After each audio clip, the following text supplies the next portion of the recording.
My name is Margaret Sullivan, and at 73 years old, I signed away my beloved home of 45 years while my eldest son pounded furiously on the realtor's conference room door.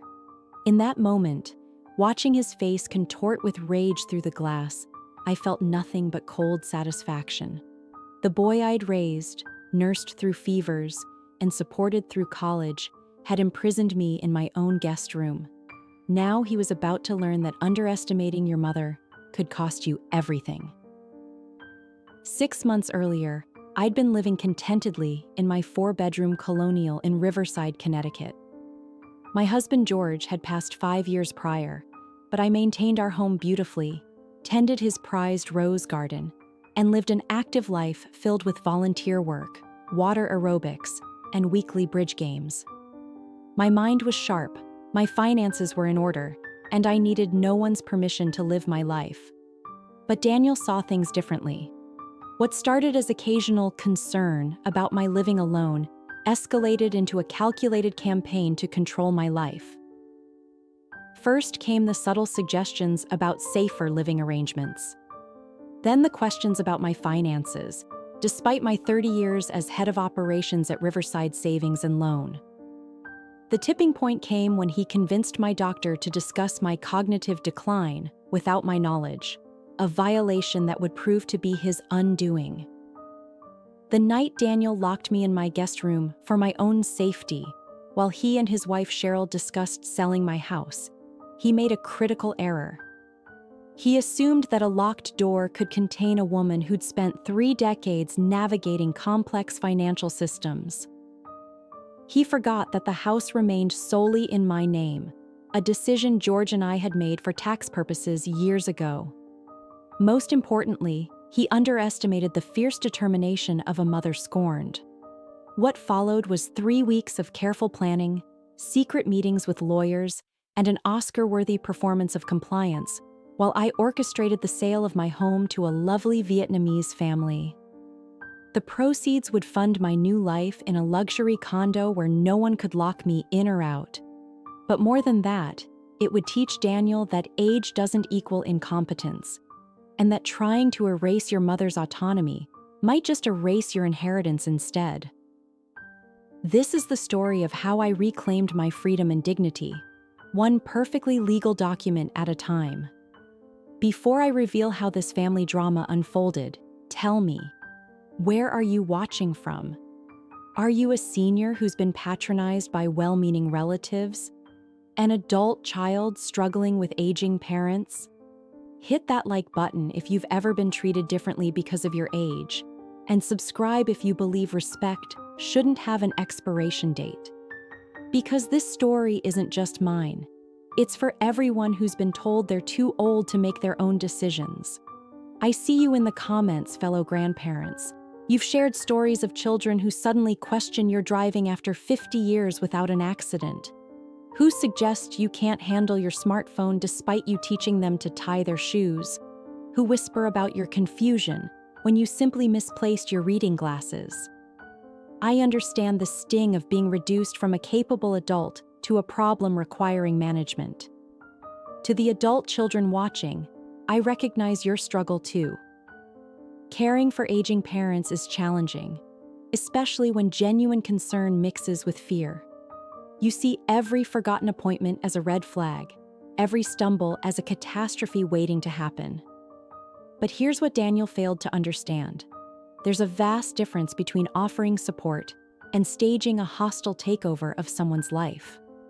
My story resonates because it exposes an uncomfortable truth about how society views aging. The moment our hair turns silver, some people stop seeing our accomplishments and start seeing our vulnerabilities. They forget that we've weathered recessions, raised families, built careers, and survived challenges they can't imagine. We've earned our independence through decades of decision-making, not lost it simply by accumulating birthdays. When I worked at the bank, I watched countless elderly clients' children attempt to gain control over their parents' finances. Some had genuine concerns, others had their eyes on inheritance. But the most heartbreaking cases were those where capable seniors surrendered their autonomy, not because they needed to, but because they'd been convinced they should. They believed the narrative that age automatically equals decline. That's why I'm sharing this story, not for sympathy or revenge, but as a rallying cry. We don't become less valuable with age, we become more experienced. Our lives don't need managing, they need respecting. And sometimes defending our dignity requires drastic action. So settle in as I detail how one grandmother's refusal to be erased sparked a conversation about elder autonomy that this country desperately needs to have. Picture Riverside, Connecticut, not the waterfront mansions where hedge fund managers live, but the modest neighborhoods where teachers, bankers, and small business owners raised families.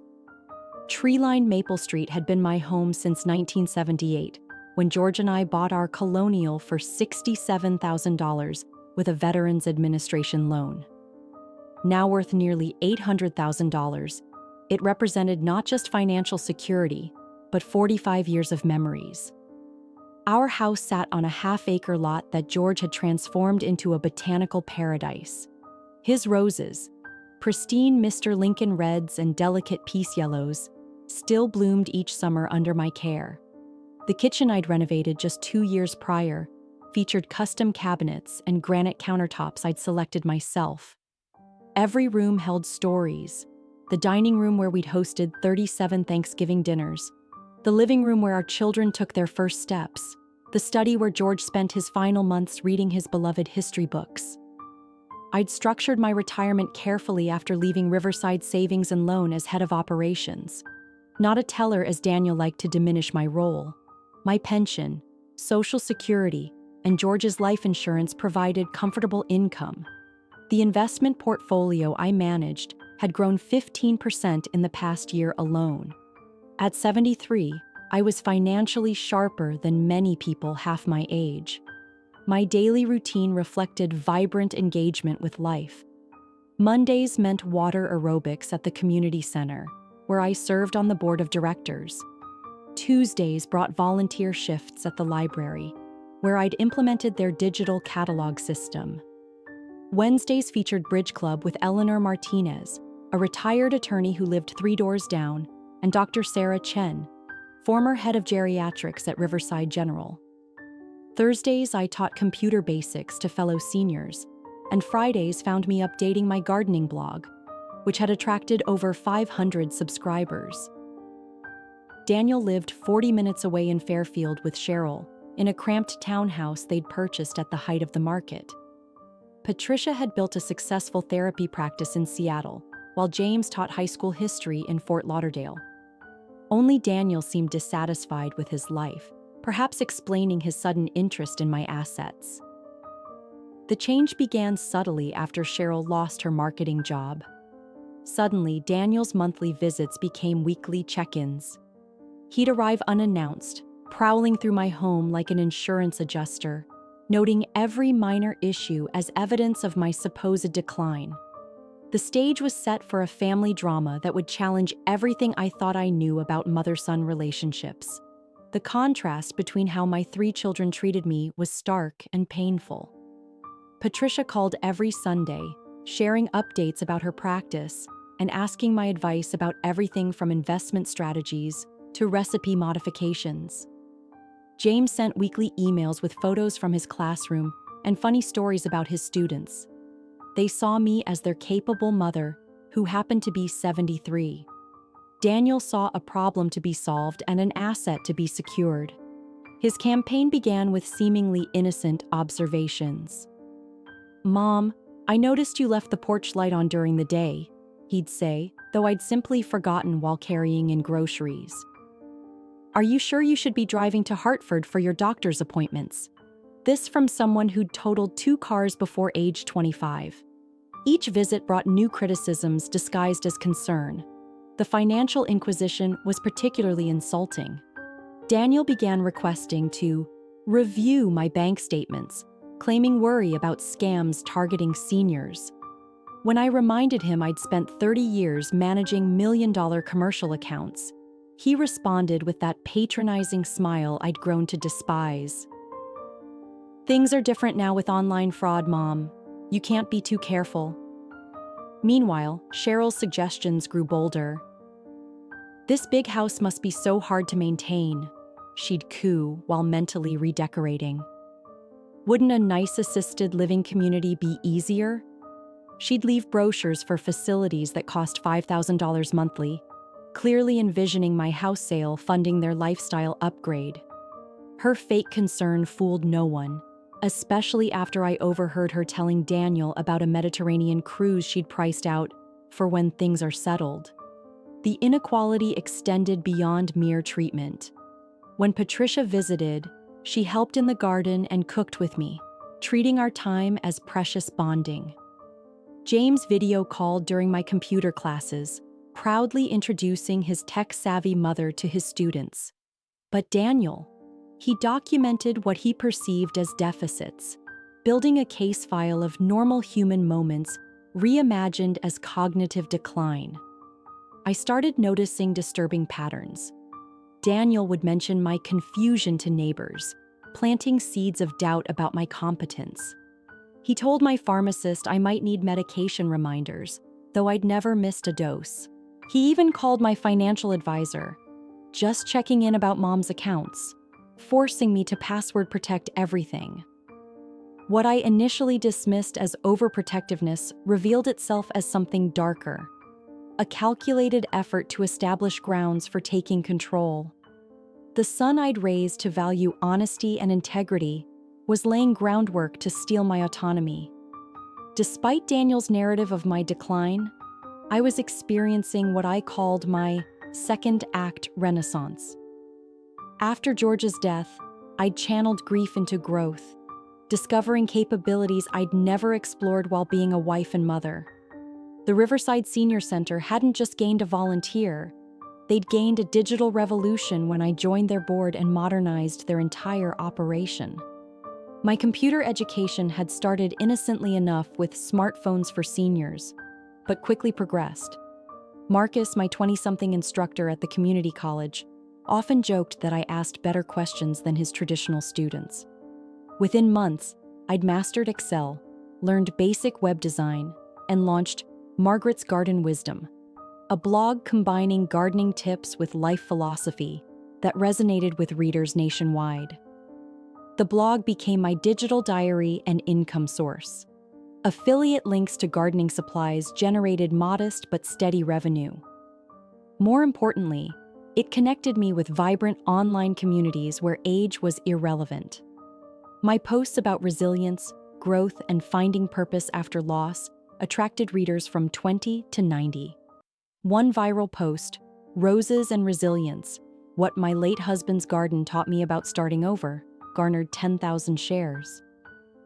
My friendship circle expanded beyond longtime companions. Eleanor Martinez became my unofficial legal advisor after recognizing troubling patterns in Daniel's behavior. "In 40 years of practice, I've seen this too often," she warned over tea. Financial elder abuse often starts with family members who genuinely believe they're helping while systematically undermining autonomy.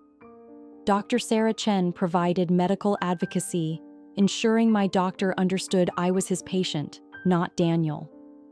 The Senior Center awarded me Volunteer of the Year for implementing online programming during COVID recovery. I taught dozens of seniors to use Zoom, maintaining social connections when isolation threatened mental health. The mayor presented the award, praising my bridge between generations. Daniel didn't attend. He had a golf tournament. My investment acumen surprised even me. Using skills learned at the bank combined with modern online tools, I'd grown George's modest life insurance payout into a robust portfolio. I researched thoroughly, diversified wisely, and achieved returns that outperformed many professional managers. Yet to Daniel, these accomplishments were invisible.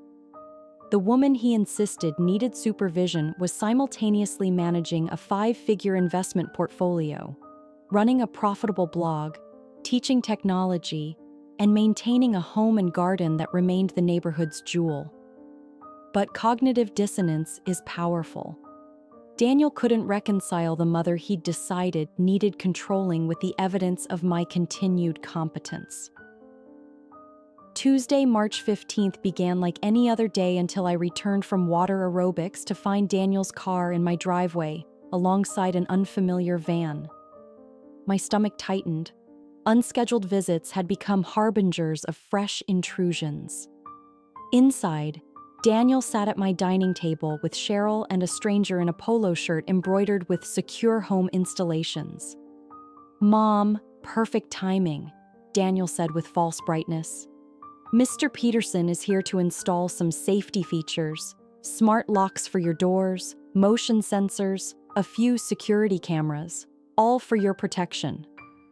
I set down my gym bag carefully, recognizing a watershed moment.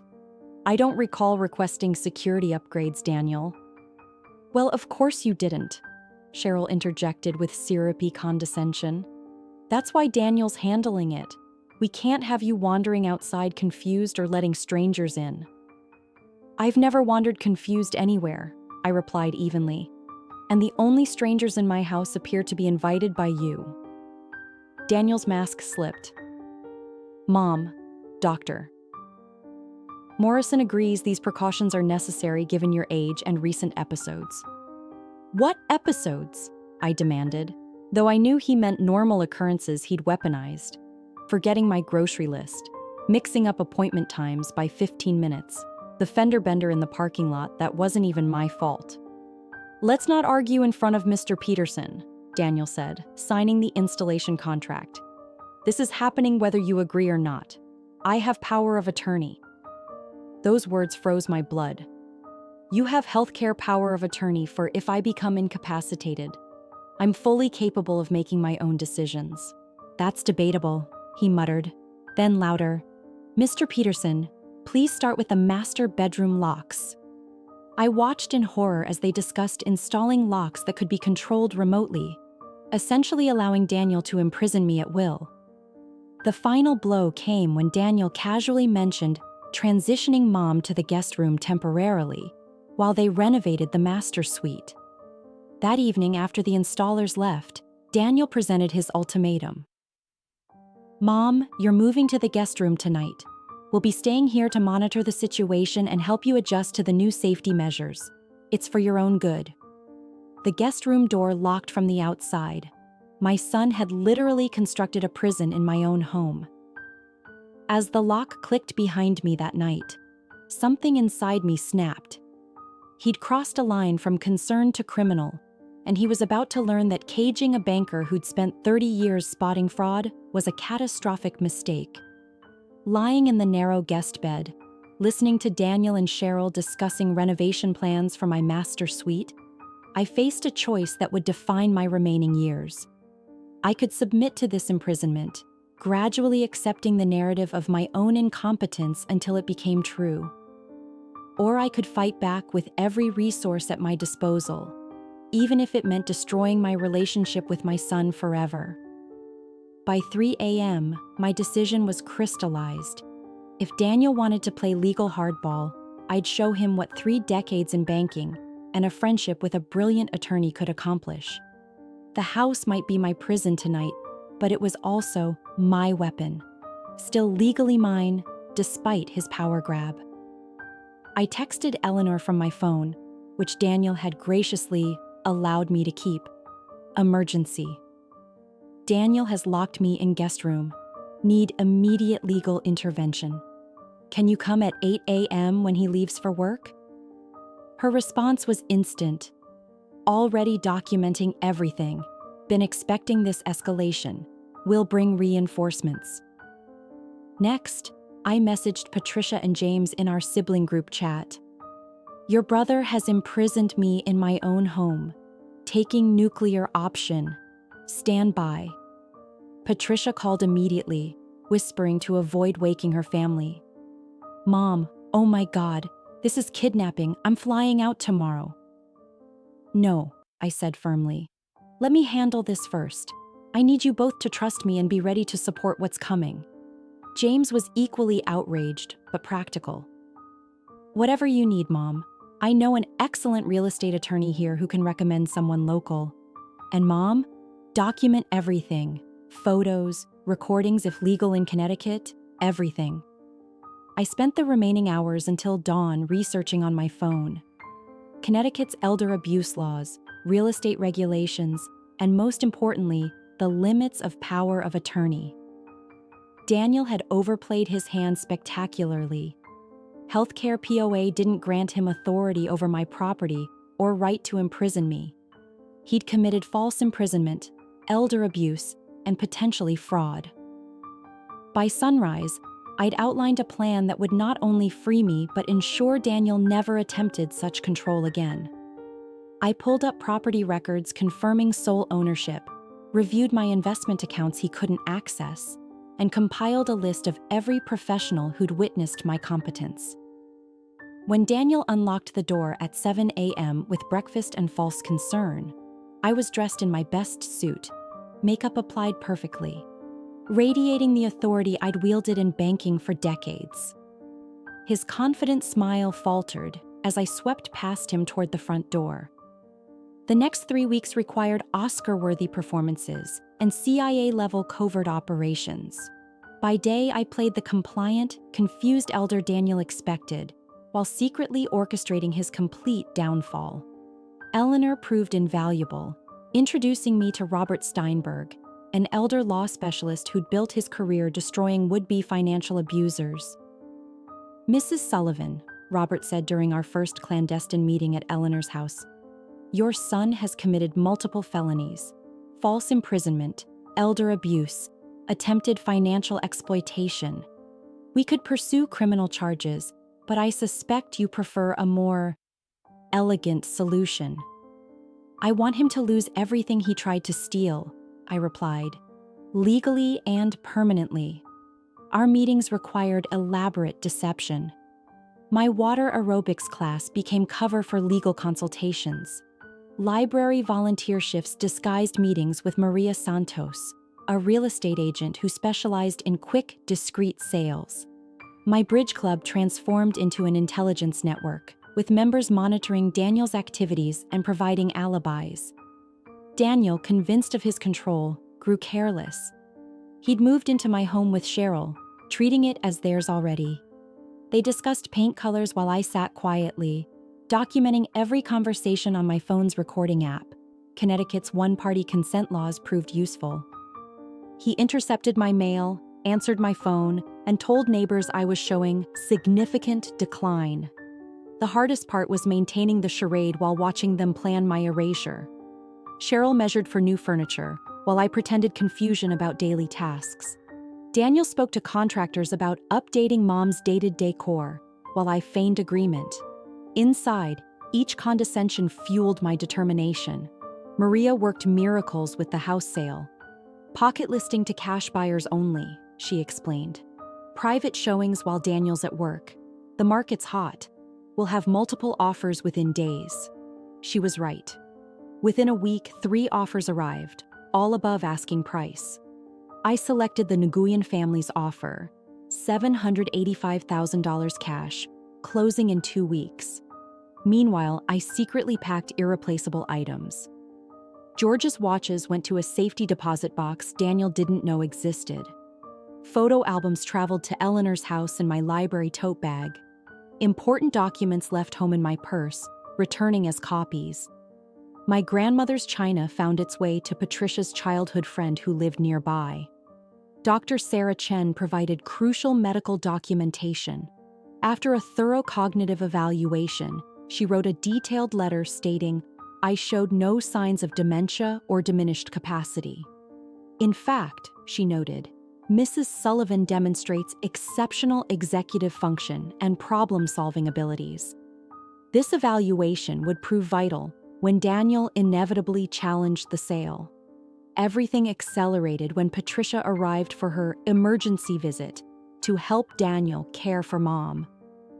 Her horror at witnessing my imprisonment was genuine, but she played along brilliantly. While pretending to support Daniel's narrative, she became my inside operative, documenting his behavior and helping execute my escape plan. "This is criminal abuse," she whispered while we prepared lunch under Daniel's supervision. How did I not see what he'd become? "Gradual escalation," I replied quietly. "Like boiling a frog. Each boundary he crossed made the next violation easier." Patricia's presence provided perfect cover for intensified preparations.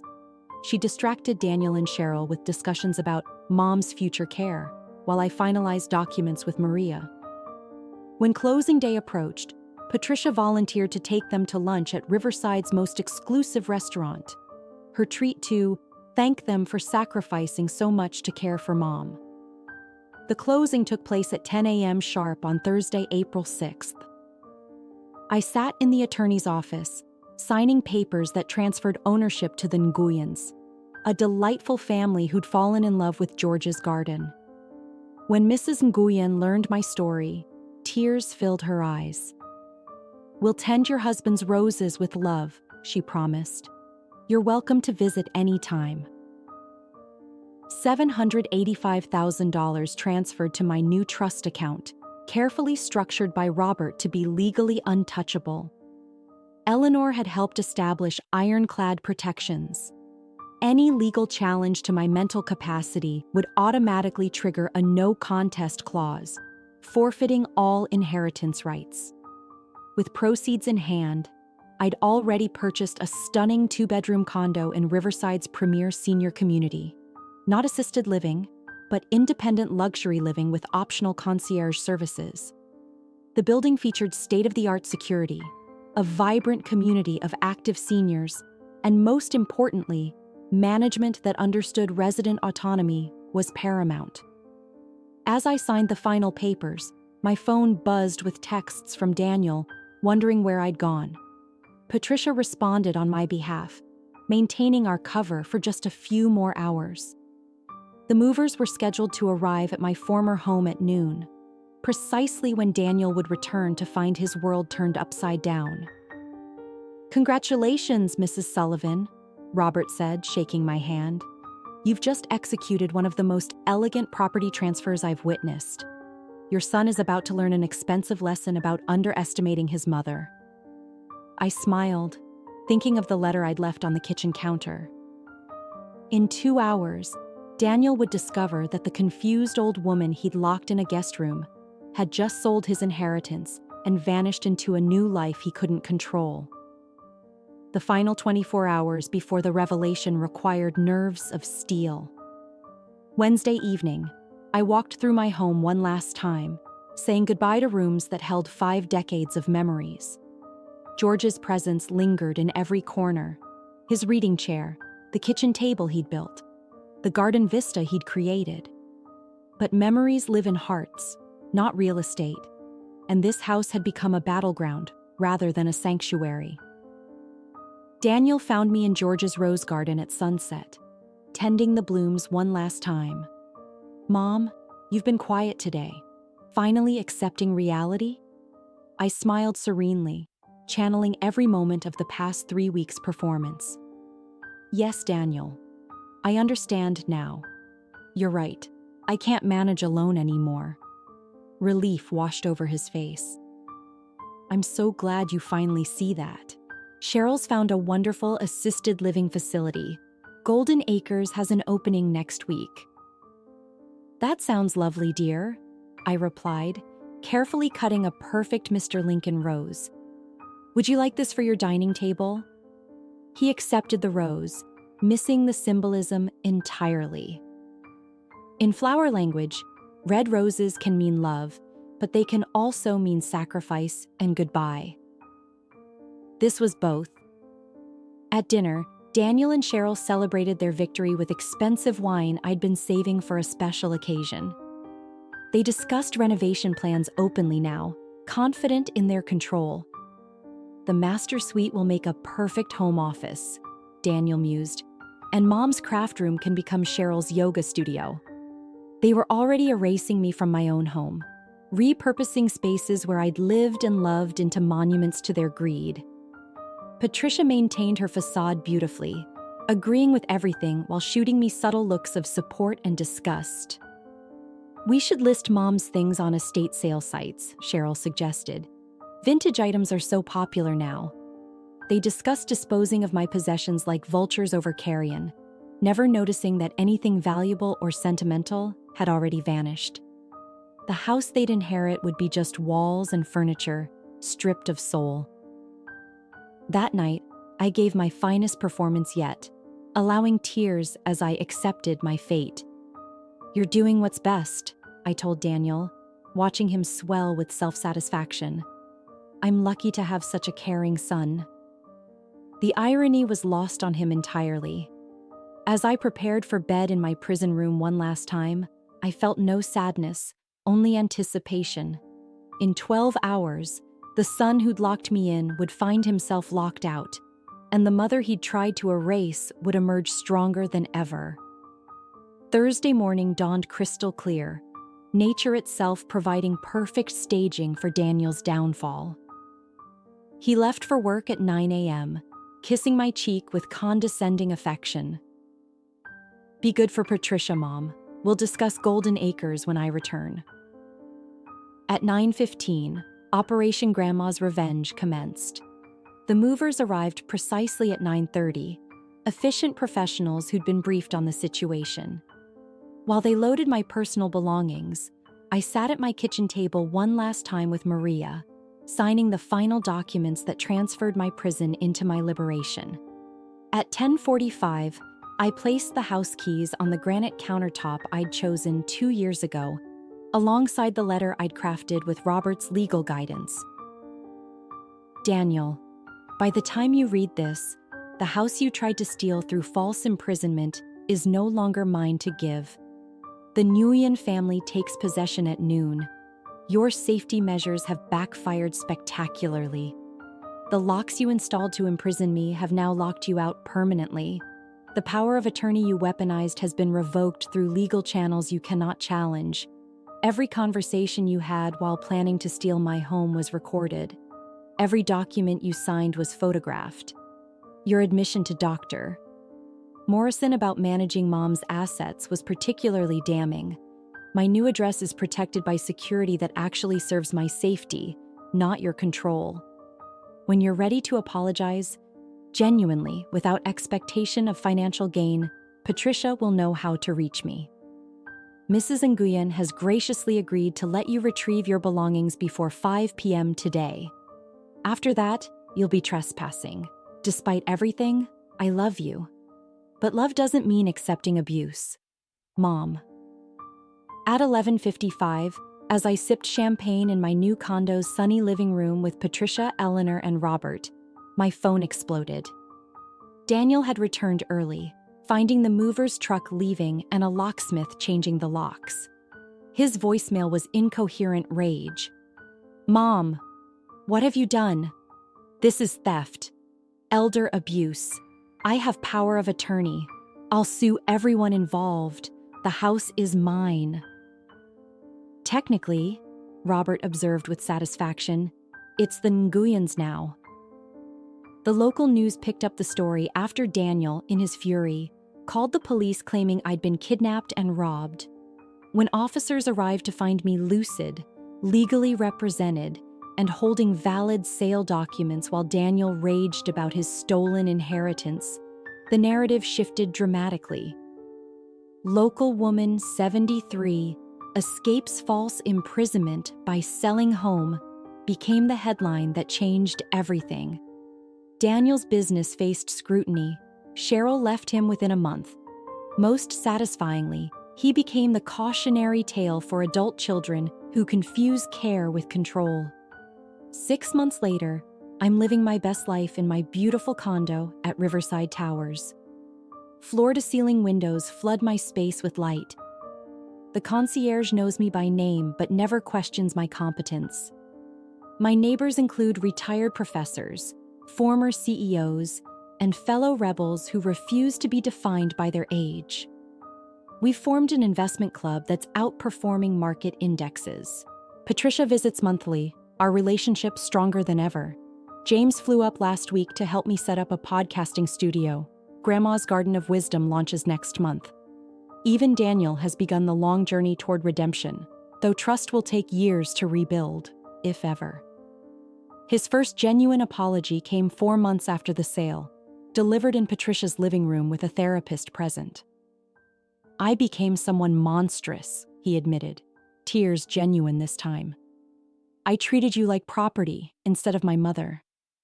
I convinced myself it was love, but it was greed and control." "Acknowledging abuse is the first step," I replied carefully. "But Daniel, you didn't just try to take my house. You tried to erase me as a person. You told people I had dementia. You literally locked me in a room. That's not something a simple apology can fix." We're in family therapy now, slowly working through the damage. He's learning to see me as a whole person with decades of experience that make me more capable, not less.